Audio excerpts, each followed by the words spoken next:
Welcome back, YouTube. Thank you for tuning in as always. I do appreciate that. And today let's talk about The Last Guardian.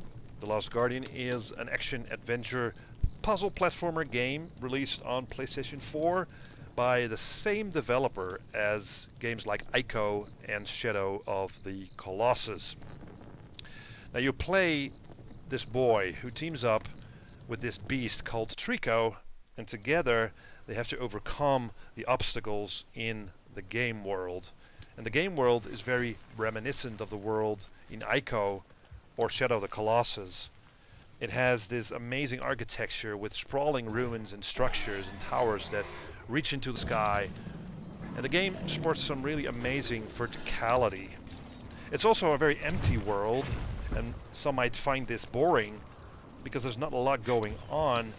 But if you combine that world with a very minimalistic sound design, because you only hear the blowing of the wind and your own footsteps and all that, and the music only kicks in during dramatic set pieces and moments, that really makes sure that nothing distracts from the unique interaction between these two different characters. And it's really unique. I find it really unique. Now, in contrast, the boy is very small, and the beast couldn't be bigger. It's really big. I mean, the sense of scale in this game is just unparalleled. If you compare this game with Ico, for instance, then there is something that really stands out in The Last Guardian. I mean, in Ico, the whole point of Ico is that you guide this quite helpless girl through the environments in the game. The girl was so helpless, in fact, that she really added nothing to the whole experience. There was no interaction really with the girl. And in The Last Guardian, the beast actually is a gameplay mechanic. The beast will help you out. The beast and the boy need to help each other in order to progress from one area to the next. And this really reminds me of another game that is Brothers, A Tale of Two Sons, where the bigger brother needed the smaller brother and vice versa to progress in the game. Now in The Last Guardian, a typical situation of this is when the boy searches in the environment for a specific lever to pull so that somewhere else a gate will open, allowing the beast to, well, join the boy, and together they can move forward. So the first half of the game really relies on this finding levers and opening gates, which becomes a bit of a chore after a while. But the later part of the game actually focuses more on very ingenious environmental puzzles and platforming. So it gets better as you go.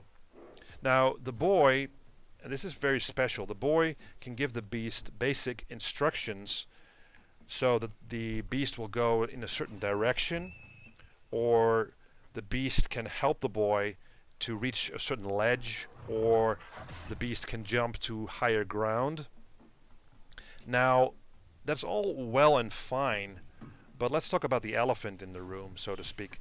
The beast has its own AI routine to make him act natural, as you'd expect from more or less a cat-like creature.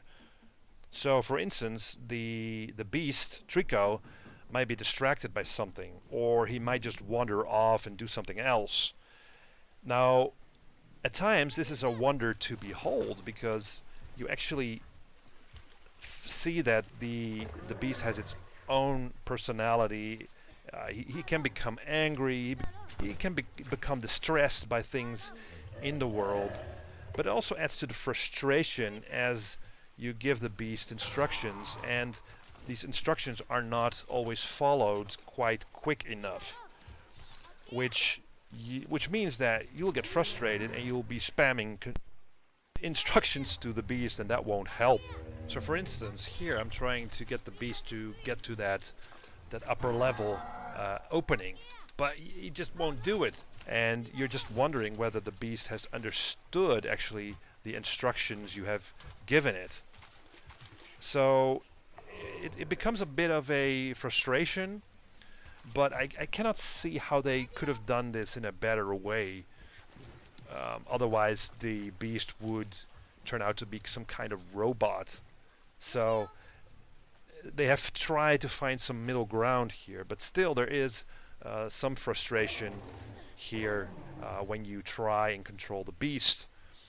Now, what's more is that the controls of the central character of the boy, for a lack of another word, are quite loose. I constantly felt as if the boy was walking on ice.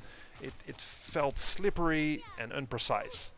Now, to make matters worse, also the camera gets in the way of things quite a lot, especially when interacting with the beast while you're in a confined space, like a tunnel or a small room, and that becomes really frustrating.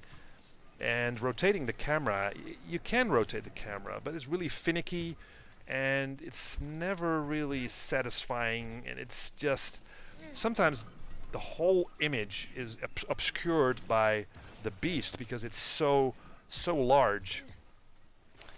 Now, for a game that's been in the works since 2009, all these things, the finicky controls and